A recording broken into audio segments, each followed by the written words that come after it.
এক এক ফুলের এক এক গ্রাম, কতক্ষণ ঠিক কিনা? এই জন্য আমার তাহিরি বাবা কইত যে গোলাপ ফুলে যাহাই আছে বেলি ফুলে তাহা নাই, কতক্ষণ ঠিক কিনা? তা আপনারা বসে থাকেন, যতক্ষণ বসে থাকবেন এক একটা ফুলের এক একটা গ্রাম নিতে থাকবেন। সুবহানাল্লাহ।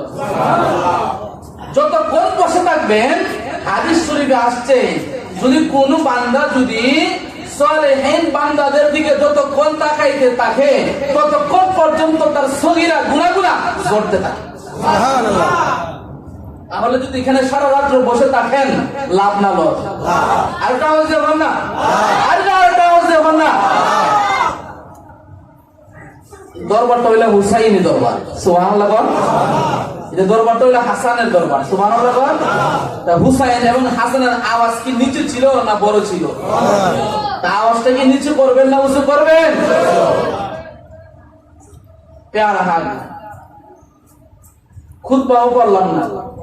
কেন পড়লাম না জানেননি? সময়টা বেশি না কম? বলেন সময়টা বেশি না কম? কারণ খুতবা তো আজীবনই পড়ি, আর আজীবনই আপনারা শুনেন। আজকে শোনার দরকার আছে? কথা বলে আছে? প্যারা হাজির, লক্ষ কোটি দুরূদ আর সালাম ওই নবী পাক কদমে, যেই নবী না হইলে আল্লাহ বলেন আমি নিজে প্রকাশ হইতাম না। কে বলেন? আল্লাহ বলতেছেন যে আমি যদি আমার দুস্থকে না বানাইতাম, আমি যদি আমার বন্ধুকে না বানাইতাম, তাহলে আমি আল্লাহ আল্লাহ আল্লাহ নিজে প্রকাশ হইতাম না। তো আমাদের ব্যাটারি খালি, আমাদের ব্যাটারি কি? আমাদের ব্যাটারি কি? আমরা আসিহাতকে সার্চ করাই না। সুবহানাল্লাহ বলেন না? সুবহানাল্লাহ বলেন না? দরবারে আসবেন, এইটা একটা মেডিকেল। আসছেন, বসেন, গুনাহ মাফ করাইয়া বের হয়ে যান। সুবহানাল্লাহ বলেন না? আসেন, বসেন, গুনাহ মাফ করাইয়া বের হয়ে যান। যদি আমরা গুনাহে কবরে যাই, আমাদের কোন অস্তিত্ব থাকবে?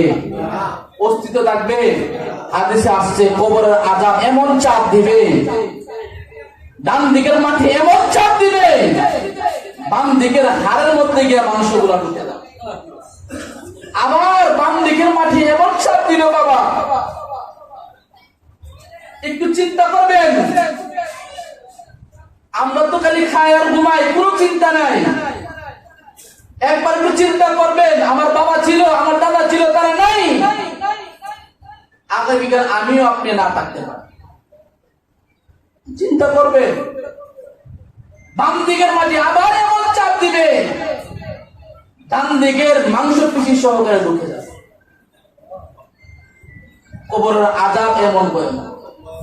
তাহলে আমরা যদি এই গুনাহ নিয়ে কবরে যাই, তাহলে আমাদের কোন অস্তিত্ব থাকবে?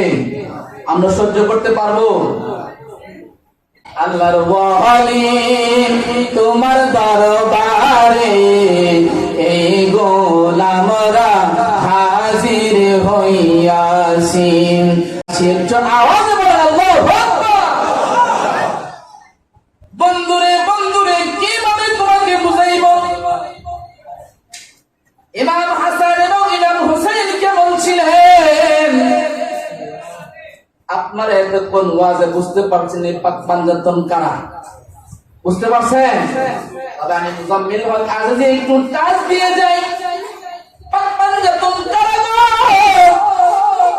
যে ইমাম হাসান এবং হুসাইনের জন্য আল্লাহ পাক রব্বুল আলামিন নামাজকে স্থগিত করে দিয়েছিলেন। সুবহানাল্লাহ। যে ইমাম হাসান এবং হুসাইনের কারণে নামাজকে স্টপ করে দিয়েছিলেন। কেমন ইমাম হাসান এবং হুসাইন?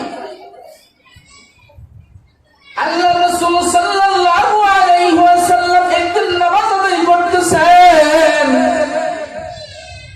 ইমাম হুসাইন রাদিয়াল্লাহু তাআলা আনহু, আপনার আমার নবী যখন সিজদায় চলে গেছে, ইমাম হুসাইন রাদিয়াল্লাহু তাআলা আনহু নবীর পিঠ মুবারকের উপরে ওইটাই খেলা শুরু করে দিয়েছে। সুবহানাল্লাহ। ইমাম হুসাইন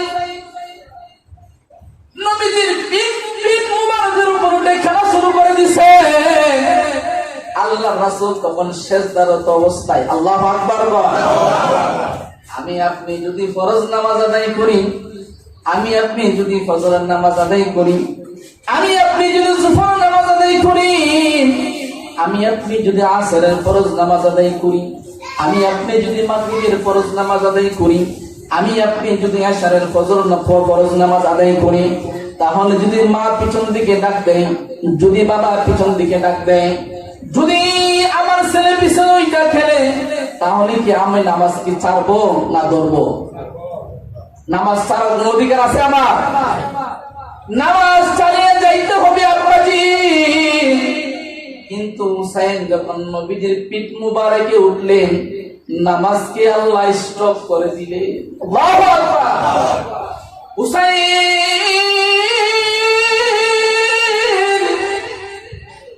আল্লাহ ওহী জিবরাইলকে পাঠিয়ে দিলেন, জিবরাইল যাও যাও যাও, চলে যাও চলে যাও, আমার বন্ধুর খানে গিয়ে খানে খানে বলে দাও, যতক্ষণ পর্যন্ত হুসাইন ফিট মুবারক থেকে না উঠবে ততক্ষণ পর্যন্ত নবী যেন সিজদায় থেকে না উঠে। সুবহানাল্লাহ।